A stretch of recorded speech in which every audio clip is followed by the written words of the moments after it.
Beautiful, beautiful. I want you to write down 3 things for me, please. I want you to, first of all, write down the word perspective. Perspective. And the word after that, I want you to write underneath it, vision.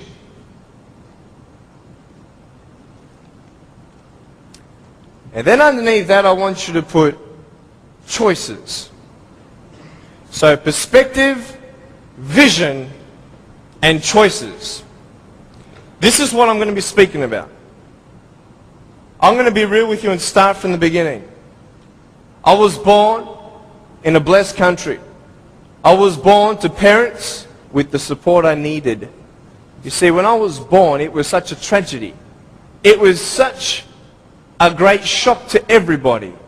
We had ultrasounds done when Mum was pregnant with me. I was her firstborn. And my mum made sure that we had the best doctors in Melbourne. My mum was a nurse and delivered hundreds of babies before I was born. She knew exactly what to do and what not to do in her first pregnancy. Yet, having all these precautions, this happened. And anybody who saw me and saw my parents automatically thought that, hey, this is a bad thing. And I mean, for anyone to say that would be a good thing, that is not sane. That would be insane. To say that, hey, congratulations, your baby's born without arms and legs. It was such just a pause in their life where they couldn't breathe. They couldn't fathom. What kind of life is their firstborn son going to live? Without arms and legs, he can't even feed himself. He can't even dress himself. Doctor said I would never be able to stand up, let alone jump around. You know, I'm so thankful that they knew nothing until I was born. Because imagine if my parents did know, and they would have what? The option of abortion. And the majority of the doctors, I believe, would encourage such an act. Why? Because what we see in this child's life is not going to be a good quality lifestyle for you and your child. And the wisest thing you could do is abort. Well, hey, who knew?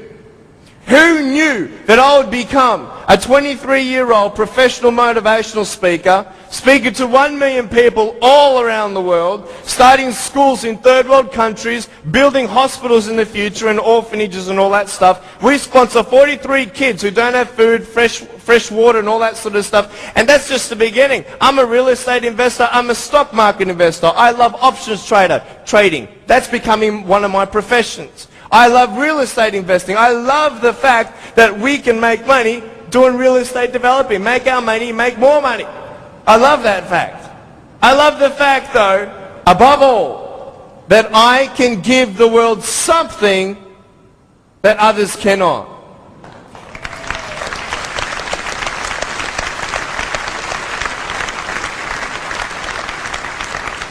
But before I tell you all that good stuff, let me tell you the more down times in my life. Obviously, it was difficult for my parents, but it was also difficult for me. When I went to school, a lot of kids teased me. A lot of kids put me down. It was very difficult at starters to find friends, because everybody would look at me and think, well, maybe he also has a mental disability, and then people don't know how to approach me. But my parents encouraged me to just speak with people. And as I speak, a lot of people would say, well, hey, he's just like everybody else, just with a few parts missing. You know, I'm just like you. I've just gone out on the limb a couple more times than you have for my friends. But it's all good. But it was very difficult at times, and I had no one to tell me that everything's going to be okay the way I wanted it said. Because the way I wanted it said was, I wanted to be able to believe someone when they said, Nick, it's okay. Everything's going to be okay. The problem is, if anyone did say that, even my parents at times, I would say, how do you know? How do you know how it feels to be in my position? You don't even know the future. How can you say that I'm going to have a good life?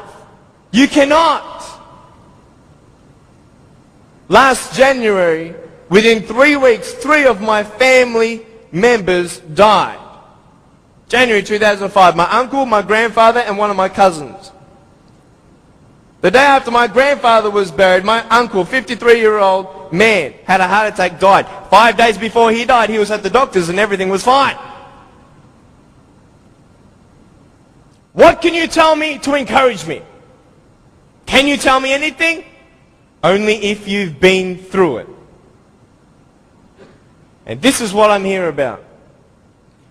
I want to tell you, I was depressed. I had suicidal thoughts at the age of 8. I had this massive list of all the things that I couldn't do and I'll never have in life. I never thought, I'd get married. Who'd want a husband without arms and legs?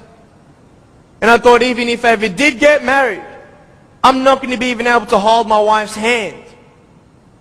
I'm not going to be able to dance with my bride on our wedding night. I used to hate going to public parks and seeing fathers throwing up their kids in the air and sometimes dropping them. I won't have that intimacy with my sons and my daughters. And I couldn't do this and I couldn't do that. And no one had any answers. And I thought I was the only one in such a predicament. What happened? What changed? The first thing I got you to write down was perspective. How you see your life is the first key. Who are you? And where are you in life? This is the first question I want to ask you.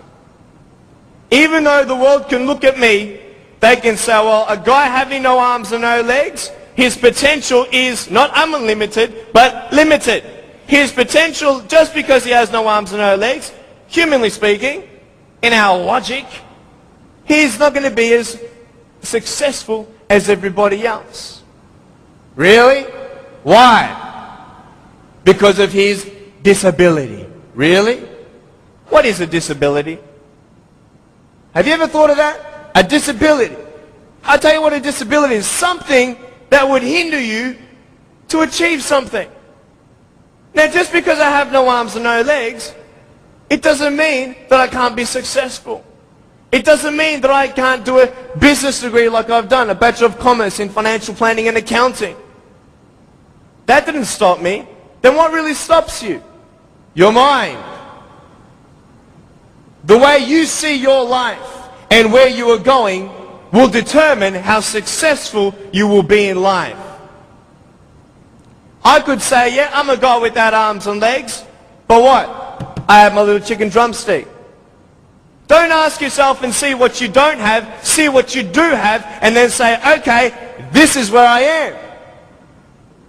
But don't limit yourself to say, well, if only I had this, or if only I had that.